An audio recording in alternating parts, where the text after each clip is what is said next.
The galactic medical station called Serenities.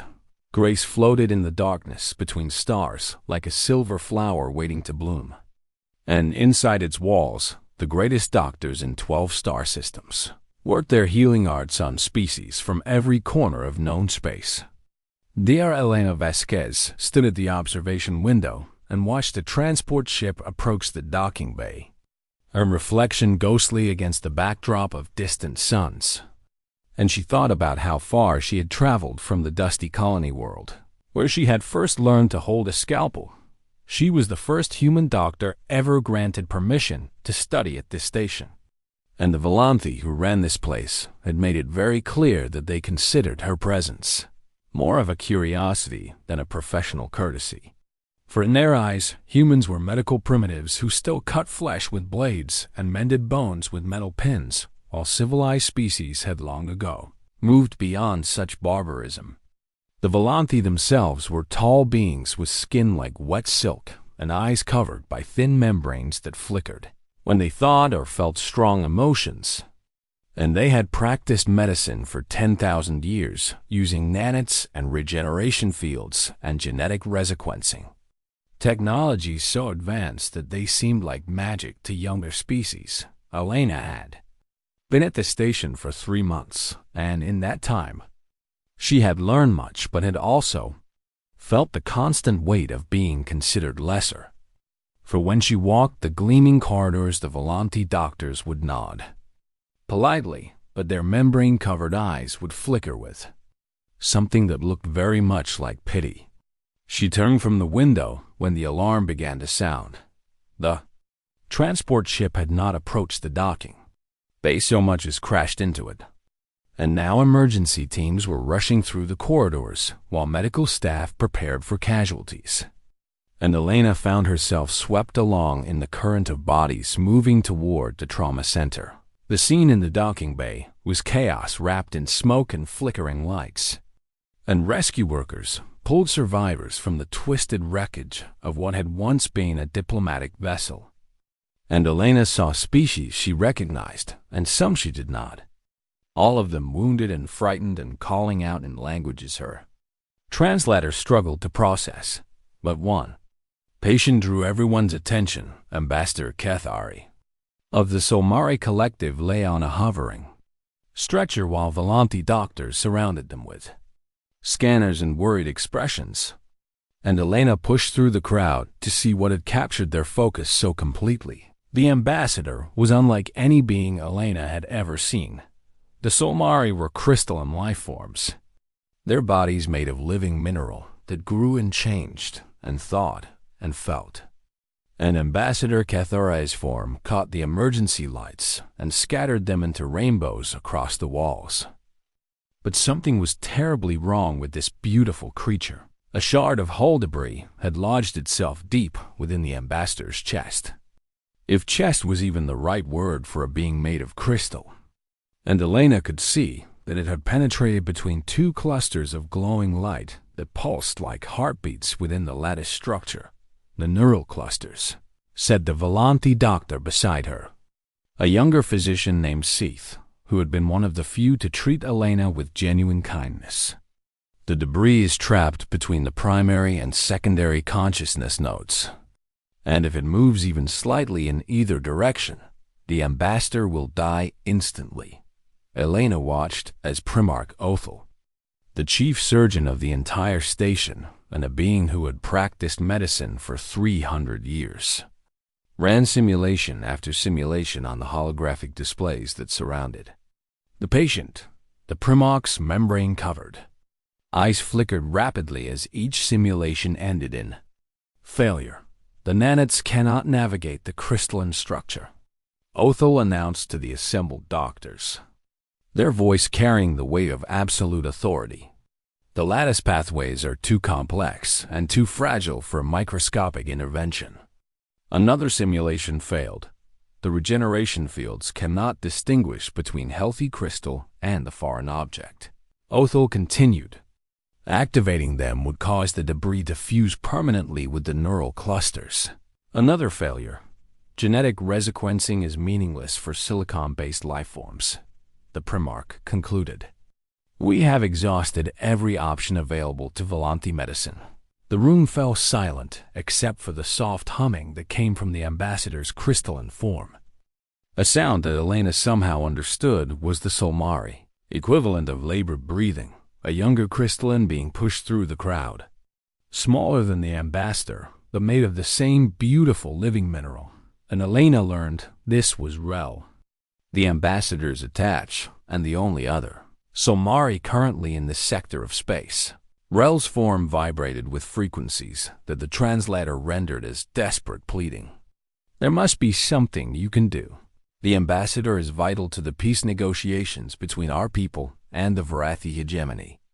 Without them, the talks will collapse and war will follow. Primok Othel's eyes flickered with what might have been genuine sorrow. I am sorry, but Volanti medicine has reached its limits. We will make the ambassador comfortable and ease their passage into whatever awaits the Solmari. After death, Elena felt something stir in her chest, something that had driven her through years of training in understaffed hospitals on frontier worlds where the medical supplies never arrived on time and the power failed. At the worst moments, and you saved your patients with whatever you had, or you watched them die. She stepped forward before she could stop herself. Let me try. Every eye in the room turned toward her, and she felt the weight of their disbelief pressing down like a physical force. For she was just a human, a primitive from a primitive species. And what could she possibly offer that Volanti technology could not provide? Primarch Othel's membrane-covered eyes blinked slowly, and Elena could not tell if the expression was pity or disgust, or perhaps some mixture of both. Dr. Vasquez, the Primarch said carefully, as if speaking to a child who did not understand the situation. You cannot possibly comprehend what you are suggesting. Our technology has declared this injury impossible to repair. There is nothing more advanced medicine can do. Elena felt her hands curl into fists at her sides and then slowly relax. For she had learned long ago that anger was useless in the operating room, and only steady calm could save lives. I am not offering technology, she said, and her voice was quiet but carried to every corner of the suddenly silent room. I am offering my hands. The Primarch stared at her for a long moment while the ambassador's crystalline form continued to hum its labored melody.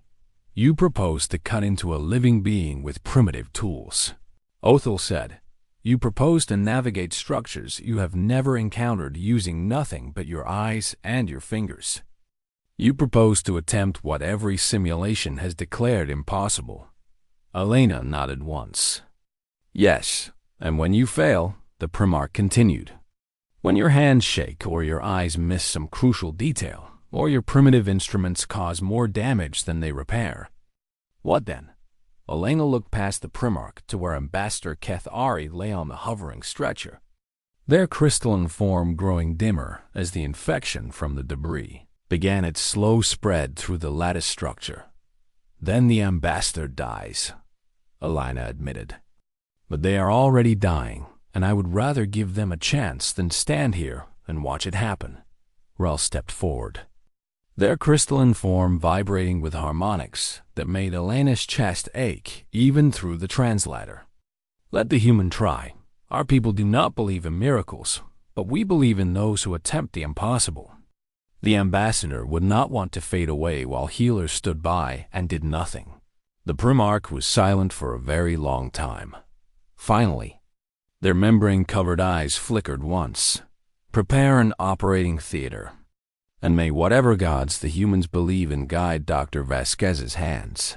Elena walked toward the stretcher where the ambassador waited, and she did not let herself think about failure, for she had learned on those dusty frontier worlds that doubt was a luxury a surgeon could never afford. She had work to do. Elena stood in the medical archives and stared at holographic images of Solmari, anatomy that floated before her like ghosts made of light.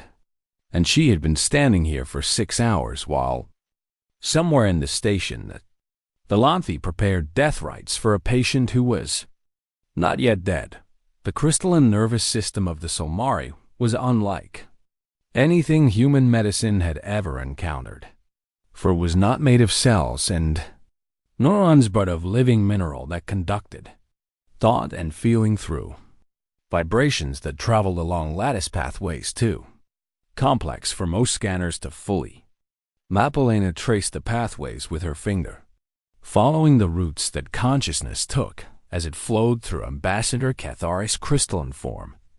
And slowly she began to see patterns that reminded her of things she knew. The neural clusters were not so different from the human brainstem, she realized, and the lattice pathways that connected them functioned much like the nerve bundles that ran through a human spine. And while the materials were alien, the basic architecture followed rules that biology seemed to favor no matter what planet it evolved on. She pulled up her old textbooks from Earth, files she had kept on her personal device for years because they reminded her of where she came from. And she began to cross-reference human neurosurgery techniques with Solmari anatomy. The door behind her slid open and Rel entered, their crystalline form catching the light from the holographic displays and scattering it across the walls in patterns that shifted with each small movement. "The Volanti say you have been here for many hours," Rel said through the translator, their harmonics carrying undertones of something that might have been curiosity or concern. "They say you should rest before attempting the impossible." Elena did not look away from the displays. "I will rest when the ambassador is stable. Right now, I need to understand how to navigate your people's anatomy without causing more damage than I repair." Rel moved closer, and their crystalline form hummed with low frequencies that made Elena's bones vibrate slightly. "You truly believe you can save the ambassador, even though the Volanti, with all their advanced technology, have declared it impossible?" Elena finally turned to face the young Solmari. "I have worked in places where we had no advanced technology, where the medical supplies ran out months ago, and the equipment was older than I was, and the power failed in the middle of surgery. And in those places I learned that impossible is just a word people use when they have run out of ideas."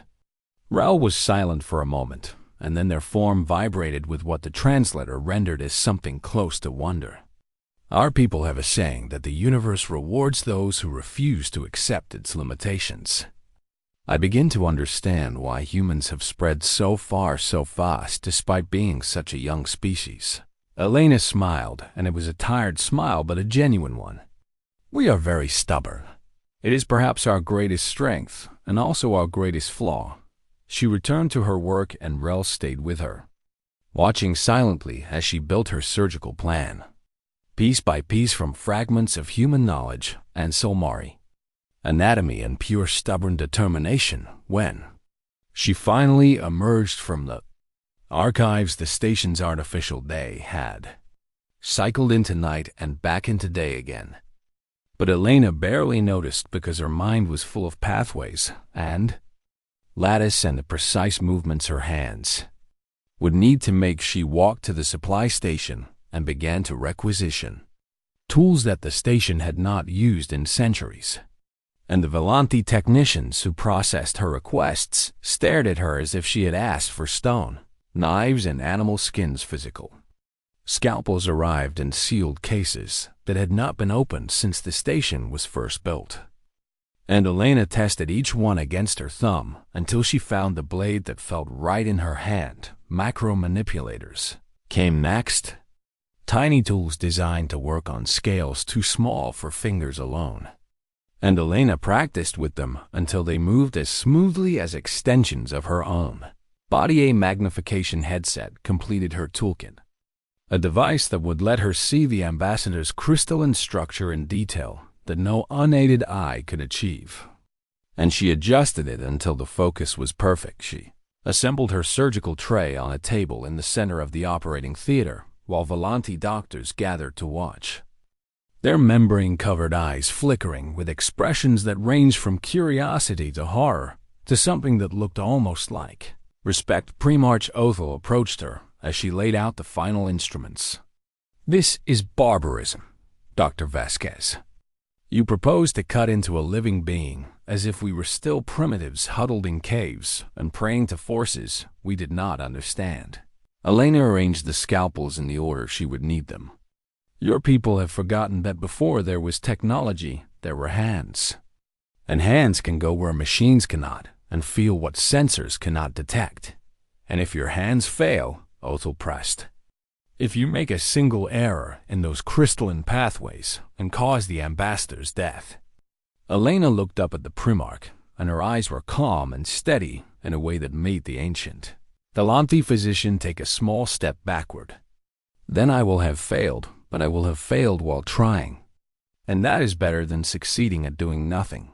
She explained her plan to the assembled doctors, and they listened in silence as she described things they had never considered. She would use a vibration dampening gel to coat her instruments, preventing the resonance fractures that would occur if metal touched crystal directly.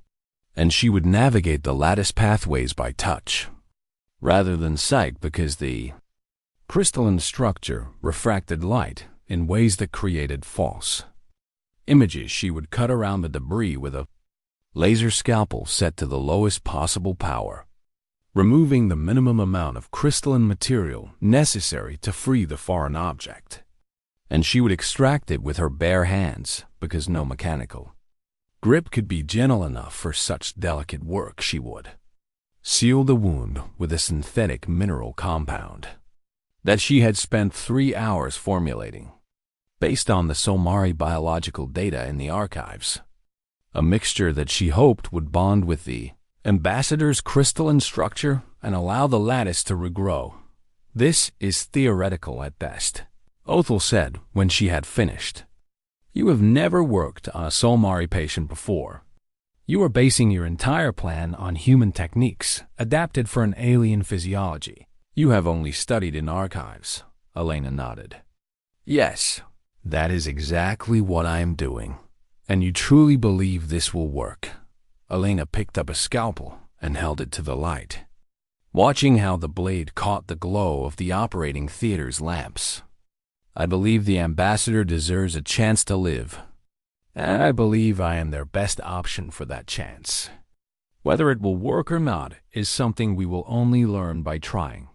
The doors to the operating theater opened and medical attendants guided the ambassador's hovering stretcher into the room. And Ketheri's crystalline form had grown dimmer since Elena had last seen them as the infection continued its slow spread through the lattice. But the ambassador was conscious, and their form vibrated with harmonics that the translator rendered as tired but determined. I am told you wish to attempt surgery, the ambassador said, and their voice was like wind chimes made of glass. I am told the Volanthi believe you will fail. Elena walked to the stretcher and looked down at the beautiful crystalline being who might die on her operating table within hours. The Volanthi may be right, Ambassador. I cannot promise you success. What can you promise me? Elena thought about all the patients she had treated on frontier worlds, all the desperate surgeries with inadequate tools and insufficient supplies, all the times she had fought against death with nothing but her hands and her training, and her refusal to give up. I can promise you that I will try with everything I have, she said. I can promise you that I will not stop until you are healed or I have no options left. I can promise you that you will not die alone and forgotten while doctors stand around waiting for the end. The ambassador's crystalline form hummed with frequencies that made Elena's eyes water. Then I give you my consent, human doctor. I would rather die reaching for life than surrender to death while hope remains. Elena pulled on her magnification headset and picked up her first scalpel. Everyone who is not essential, please leave the operating theater, she said. And her voice carried an authority that surprised even the Volanthi. And someone dimmed the lights. I need to see the ambassador's internal glow without interference. The room emptied except for Rel and 2 Volanthi nurses who had volunteered to assist. And as the lights dimmed, Elena saw the ambassador's crystalline form light up from within like a constellation trapped in living Minru, she took a deep breath and positioned her scalpel at the entry point she had chosen based on 6 hours of study. "Hand me the dampening gel," she said. And when the nurse placed it in her palm, she began to coat her instruments with steady hands that did not shake. She had work to do. Elena pressed her scalpel against the ambassador's crystalline surface and felt the vibration travel up the blade and into her fingers like a heartbeat made of glass. And for one terrible moment, she wondered if she had made a horrible mistake in believing she could do what 10,000 years of Volanti medicine could not. Then she pushed the doubt away, because doubt killed patients faster than any disease. And she let the blade sink into the living crystal. The magnification headset showed her a world of impossible beauty as she entered the ambassador's lattice structure, for the crystalline pathways caught light and scattered it into rainbows that shifted and danced with each tiny movement she made. And Elena realized immediately that trusting her eyes would lead her astray. She closed her eyes and let her fingers guide her. The lattice vibrated beneath her touch in patterns that told her stories if she listened carefully enough. And she learned to read those vibrations like a language, feeling the difference between healthy crystal that hummed with life and damaged crystal that buzzed with discordant frequencies. The first hour passed as she navigated toward the debris, moving her instruments through pathways barely wide enough for them to fit. And the Volanti nurses watched her with expressions of disbelief as she worked without looking at any of the monitors that surrounded the operating table. Rel stood at the edge of the room, their crystalline form vibrating with harmonics so low that Elena could feel them in her chest. And she understood that the young Somari was offering what comfort they could without interfering with her work. The second hour brought her to the outer edge of the debris field. And here she opened her eyes because she needed to see exactly how the metal shard had embedded itself between the two neural clusters that kept the ambassador alive. What she saw made her breath catch in her throat. The debris had not simply lodged between the clusters, but had actually pierced the edge of the primary node, and tiny fractures radiated outward from the impact point, like cracks in a window that had been struck by a stone. And Elena understood that any movement of the shard would cause those fractures to spread, and the ambassador would die in seconds. She adjusted her approach and began the delicate work of stabilizing the fractures before attempting to remove the debris. The synthetic compound she had formulated went into the cracks, like glue filling the spaces in broken pottery. And Elena held her breath as she watched to see if the crystal would accept the foreign material or reject it. For 30 seconds, nothing happened, and Elena felt her heart pound in her chest. Then the compound began to bond with the surrounding crystal, and the fractures stopped spreading, and Elena allowed herself to breathe again. The third hour was the most physically demanding work she had ever done, as she carefully cut away the crystalline material that had fused with the debris during the initial impact, working millimeter by millimeter around the metal shard while making sure not to disturb it.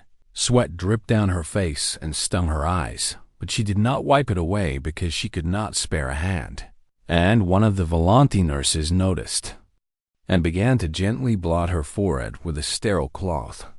Elena did not acknowledge the kindness with words, but she felt grateful for it. The fourth hour brought the first crisis. She felt the change in the lattice vibrations before she saw it. On the monitors, a sudden shift in frequency that told her something had gone terribly wrong. And when she opened her eyes, she saw that a microfracture was spreading from the debris site toward the secondary neural cluster. In a human patient, this would be like a stroke in progress, and she had seconds to act before the damage became permanent. Elena grabbed her synthetic compound and made a decision that was not in any medical textbook she had ever read.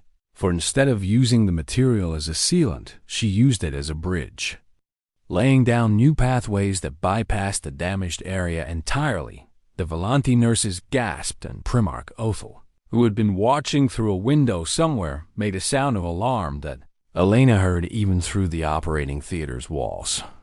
But she ignored them all because she was doing something that had never been done before, and she could not afford to doubt herself. The new pathways held the ambassador's neural patterns stabilized, and the microfractures stopped spreading, and Elena allowed herself a moment of relief before returning to the main task of removing the debris. Hours 5 and 6, blurred together as exhaustion, began to creep into her muscles, and her arms ached from holding the same position for so long. But Elena had worked through exhaustion before on those frontier worlds where the injured kept coming and the doctors never got to rest. And she pushed the tiredness down into a place where it could not affect her hands. She was so close now the debris was almost free, held in place by only a few remaining connections to the surrounding crystal. And Elena worked with exquisite care to sever each one without disturbing the shard's position. Rel had moved closer to the operating table, their crystalline form, humming with frequencies that Elena could feel in her bones. And she realized that the young Solmari was singing, offering harmonics that seemed to resonate with the ambassador's weakened form and lend it strength. The 7th hour was the extraction itself. Elena put down her scalpel and flexed her fingers, preparing them for the most delicate work of all. For now she would have to remove the debris using only her hands because no mechanical grip could be gentle enough. She reached into the crystalline lattice and wrapped her fingers around the metal shard, and she felt the ambassador's entire body vibrate with fear and pain, and something that might have been hope. "I have you," she said quietly, and she did not know if the ambassador could hear her, but she said it anyway because sometimes patients needed to hear a voice, even if they could not understand the words. She began to pull millimeter by millimeter. The shard came free, and Elena compensated for every vibration and every shift in the surrounding crystal, adjusting her grip constantly to prevent the debris from scraping against the delicate neural pathways. The ambassador's humming grew louder and more discordant as the pain intensified. But Elena did not stop, because stopping now would mean all the previous hours of work had been for nothing. The shard came free.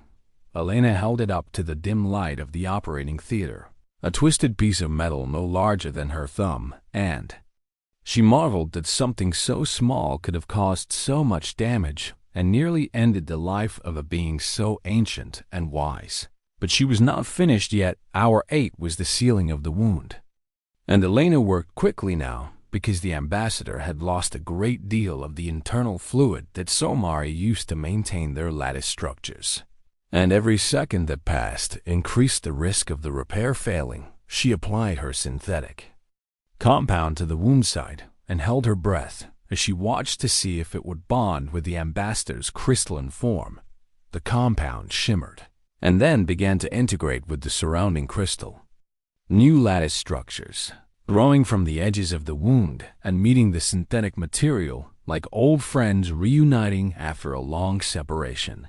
The ambassador's neural patterns stabilized. The humming that filled the operating theater changed from discordant pain to something that sounded almost like peace. And Elena realized that she was crying, although she did not remember when the tears had started. She stepped back from the operating table and her legs collapsed beneath her, all the exhaustion she had been holding at bay flooding through her body at once. And 2 Valanti nurses caught her before she hit the floor. Primarch Othel entered the operating theater and walked slowly to the table where the ambassador lay, and the ancient Valanti physician studied the wound site with eyes that flickered. Through emotions, Elena could not read the primitive method. Othel said finally, and their voice was so quiet that Elena barely heard it.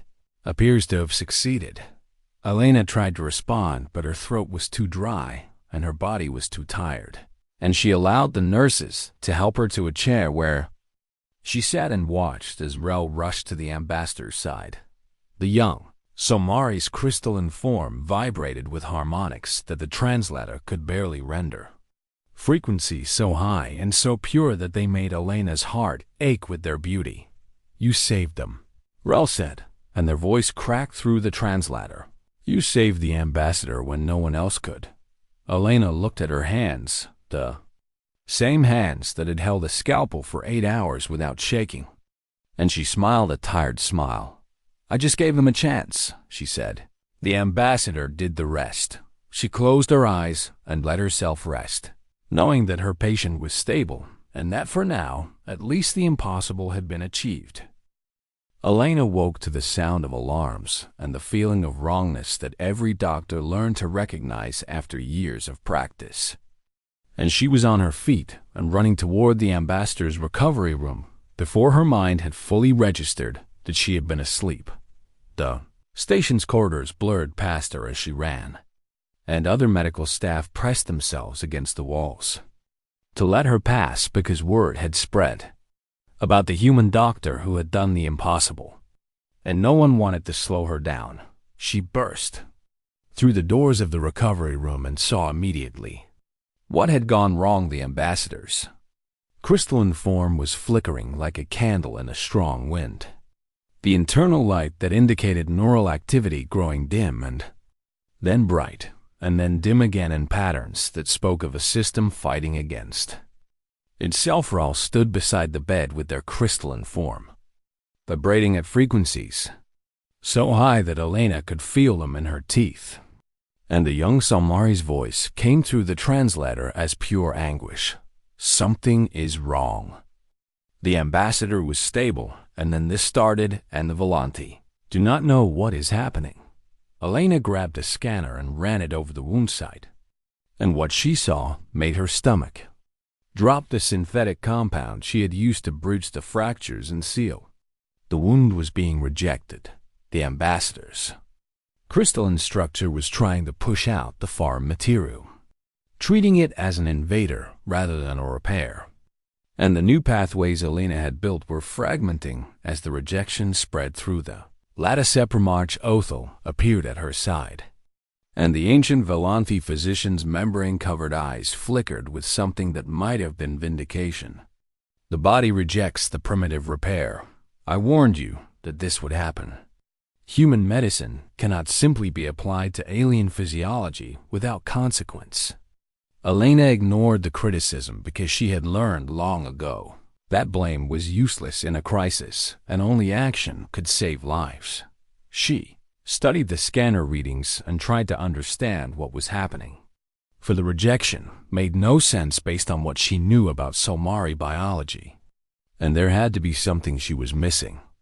The compound was designed to mimic Solmari crystalline structure, she said aloud, thinking through the problem as she spoke. It should have integrated seamlessly with the ambassador's lattice pathways, and yet it did not, Othel said. Perhaps because Solmari biology is more complex than your limited study could comprehend. Elena felt a flash of anger, but she pushed it down because anger would not help the ambassador, and the only thing that mattered now was finding a solution. She ran through everything she knew about Solmari physiology, every piece of data she had absorbed during those 6 hours in the archives. And slowly an idea began to form. The Solmari communicate through vibrations, she said, and her voice was quiet as she worked through the logic. Their crystalline structures resonate at specific frequencies that are unique to each individual. Rel moved closer, their form humming with desperate hope. Yes, every Solmari has a personal frequency signature. It is how we recognize each other and how we share emotions and thoughts. Elena looked at the scanner readings again, and suddenly she understood. The compound is vibrating at the wrong frequency, she said, and the realization hit her like a physical blow. It integrated with the ambassador's structure because the chemical composition was correct, but it is not resonating with the ambassador's personal frequency, and the lattice is treating it as foreign tissue because it sounds wrong. Othel's eyes flickered rapidly. You are suggesting that the rejection is not chemical but harmonic. Yes, Elena said, and she was already moving toward the door. I need to synthesize a new compound, one that is tuned to the ambassador's specific resonance signature. She stopped and turned to Rel. I need you to teach me the ambassador's personal frequency. I need to understand their harmonic signature well enough to replicate it in my compound. Rel's crystalline form went still for a moment. and then began to vibrate with what the translator rendered as uncertainty. Human ears were not built for Solmari harmonics.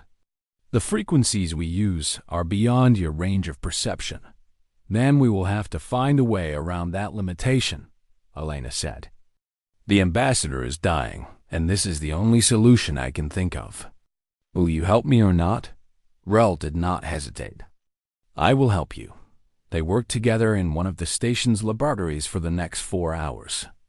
And Elena learned more about Solmari communication than any human before her had ever known. Rel sang the ambassador's personal frequency over and over again, a complex pattern of harmonics that rose and fell like waves on an alien ocean.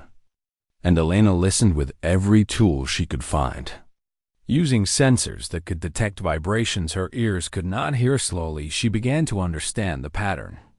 Not hearing it exactly, but feeling it in the way the air moved and the way her bones vibrated. When Rel sang, she synthesized a new compound, adjusting its crystalline structure to resonate at frequencies that matched the ambassador's personal signature. And she tested it against samples of Solmari, crystalline material that Rel provided from their own body. The first attempt failed. The second attempt was closer, but still not right. The third attempt matched the ambassador's frequency so perfectly that Rel's crystalline form began to hum in sympathy. And Elena knew she had succeeded. She ran back to the recovery room with the new compound in her hands and found the ambassador's condition had deteriorated significantly. The internal light now barely flickering, and the lattice structure beginning to collapse in on itself. There was no time for a proper operating theater or careful preparation. Elena injected the new compound directly into the wound. Citan watched as it began to spread through the ambassador's crystalline structure. For 30 seconds, nothing happened, and Elena felt her heart break at the thought that she had been too late. Then the compound began to resonate. The ambassador's crystalline form lit up from within as the new material harmonized with the existing lattice. And the rejection stopped as the ambassador's body recognized the compound as part of itself rather than a foreign invader. New pathways that had been fragmenting stabilized and then began to strengthen. New crystal growth spreading from the edges of the wound side and bonding with the synthetic material in patterns that looked almost organic. Elena stood beside the bed and did something that surprised everyone in the room, including herself. She began to hum. It was a low sound, barely audible, an imperfect approximation of the ambassador's personal frequency that she had learned during those 4 hours with Rel. And scientifically speaking, it should not have made any difference at all, but the ambassador's crystalline form responded to the sound, vibrating in harmony with Elena's humming. And the rate of healing increased as if the ambassador's body had found something to resonate with and was drawing strength from the connection. Rel moved to Elena's side and added their own harmonics to hers. And together they sang the ambassador back to health. When it was over and the ambassador's vital signs had stabilized completely, Elena finally stopped humming and realized that her throat was raw and her voice was almost gone. A Primarch Othel stood at the edge of the room and watched with eyes that flickered through emotions too complex for Elena to read. You sang to the ambassador, Rel said, and their translator crackled with something that sounded like tears. You learned our song, and you sang the ambassador back to life. Elena's voice was a whisper, but she smiled as she spoke. I just gave them something to resonate with. She looked at her hands again, the same hands that had held a scalpel for 8 hours and synthesized a compound that had never existed before and defied the limits of what humans were supposed to be able to do. The body wants to survive, she said. Sometimes it just needs a little help to remember how. She turned to leave the room because she desperately needed to rest. But Othel's voice stopped her at the door. Dr. Vasquez, the Primarch said. And there was something different in the ancient Volante's tone. Something that sounded almost like respect. How did you know that singing would help? Elena thought about the question for a moment before answering. I did not know, she admitted. But I had run out of science, and I still had a patient who needed help. So I tried the only thing I had left. And what was that? Elena smiled her tired smile. Hope. She walked out of the room and let herself collapse against the corridor wall. And she sat there for a long time thinking about everything that had happened and everything that might happen. Next, the ambassador would live. That was enough for now. 3 weeks after the surgery that should have been impossible. Ambassador. Cathari stood in the central atrium of the Galactic Medical Station and addressed an audience that had traveled from 12 different star systems to witness this moment. Elena watched from the back of the crowd, uncomfortable with the attention that had followed her since the ambassador's recovery became public knowledge. And she wished she could disappear into the walls and avoid the stares of delegates and diplomats who looked at her as if she was some kind of miracle worker rather than a doctor who had simply refused to give up. The ambassador's crystalline form caught the atrium's lights and scattered them into rainbows that painted the walls and floor and ceiling. And Elena noticed that the wound site was almost invisible now, the synthetic compound having integrated so completely with the ambassador's lattice structure that only someone who knew exactly where to look could tell it was there. I was told I would die, the ambassador said, and their voice chimed through the translator like bells ringing in a cathedral. The finest medical minds in the galaxy examined my injury and agreed that nothing could be done, that their technology had reached its limits, and I would fade away while they watched and offered comfort. The crowd was silent, and Elena felt every eye in the room shift toward her, even though she was trying to hide behind a pillar. But one human disagreed. The ambassador continued. One human looked at the same scans and the same data and the same impossible situation, and she said the words that no one else would say. Cathari paused, and their crystalline form hummed with harmonics that Elena had learned to recognize as deep emotion. She said, "Let me try." The ambassador turned, and their eyes, if the glowing points of light within their lattice structure could be called eyes, found Elena in the crowd. Dr. Elena Vasquez did not save my life with advanced technology or miracle machines or powers beyond mortal understanding. She saved my life with her hands and her knowledge and her absolute refusal to accept that impossible was anything more than a word. Elena felt her face grow warm as the crowd turned to look at her, and she wished more than anything that she could be back in her laboratory studying Solmari anatomy instead of standing here being treated like a hero. I stand before you as proof that the impossible is simply the not yet attempted, the ambassador said. I stand before you as evidence that sometimes the oldest methods are the best ones, and that a species young and primitive by galactic standards may have wisdom that older species have forgotten. The political implications of the ambassador's speech rippled through the crowd like waves through water, and Elena could see delegates leaning toward each other and whispering in languages she did not understand. Humanity had long been considered a minor species in galactic affairs, too young and too violent and too primitive to be taken seriously by civilizations that had been traveling between stars when humans were still learning to make fire. But now things were different. If human medicine could save a life that Volanti medicine could not, what else could humans do that the galaxy had dismissed as impossible? After the ceremony ended and the delegates dispersed to discuss what they had witnessed, Elena tried to slip away unnoticed but found her path blocked by Primarch Othel. The ancient Volanti physician stood before her with membrane-covered eyes that flickered through emotions Elena still could not fully read. And for a long moment, neither of them spoke. I have practiced medicine for 300 of your years, Othel finally said. I have saved thousands of lives using techniques and technologies that would seem like magic to most species in this galaxy. And I believed that I had seen everything that was possible in the healing arts. Elena waited. Uncertain where this conversation was going, I was wrong, Othel continued. And the admission seemed to cost the Primarch something. I watched you do something that our technology could not do. I watched you save a life that our simulation said was impossible to save. And I am still trying to understand how. I did not do anything special, Elena said, and she meant it. I just used what I had and refused to stop until the patient was healed, or I had no options left. That is exactly what was special, Othel said. We Velanti have become so dependent on our technology that we have forgotten how to try when the technology fails. We have forgotten that before there were nanites and regeneration fields, there were hands and hearts and the simple stubborn will to save a life.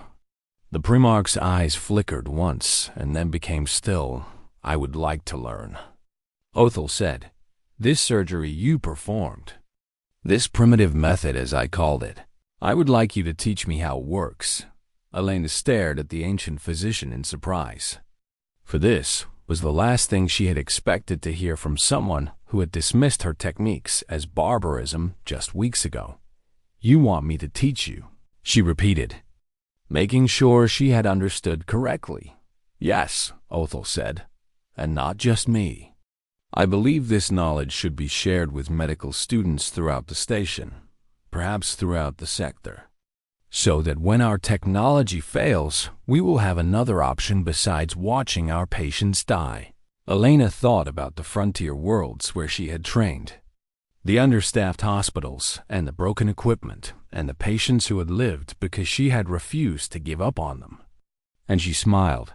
I would be honored to teach you, she said. Othel extended an appendage in what Elena recognized as an attempt at the human gesture of shaking hands. And she took it. Give me a scalpel, she said, and I will show you what humans have known for centuries.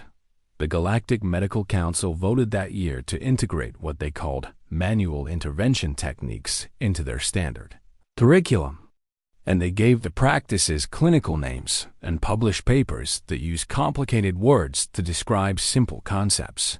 They did not always credit where the knowledge came from. And Elena did not care because she had not become a doctor for recognition or fame, but because she wanted to help people. But in operating rooms across the sector, when the technology failed and the simulations came back with no solutions and hope seemed lost, doctors of all species began to do something new. They remembered the human doctor who had refused to accept impossible as an answer. They remembered that hands could go where machines could not. They remembered that the body wants to survive and sometimes just needs someone stubborn enough to help it along. And when all other options had been exhausted, they would look at their colleagues and say the words that Elena Vasquez had made famous across 12-star systems. Hand me the scalpel. Ambassador Cathari returned to the peace negotiations and successfully prevented the war that would have killed millions. And they often spoke of the human doctor who had saved their life when no one else would try. Realm remained at the station and became Elena's first official student, learning human surgical techniques that they would eventually carry back to the Solmari Collective and teach to their own people. Primarch Othel published a paper acknowledging the value of manual intervention in cases where technology proved insufficient.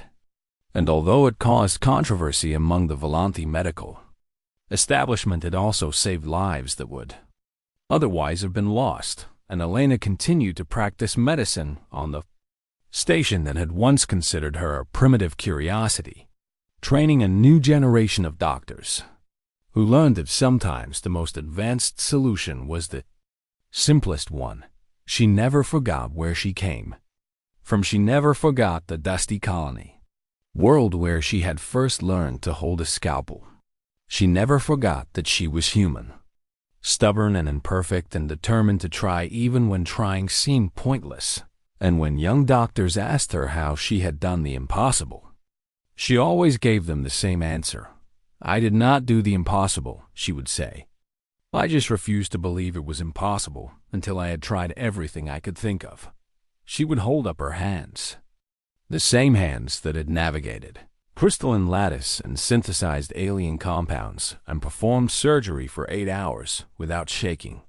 These are not special hands, she would tell them.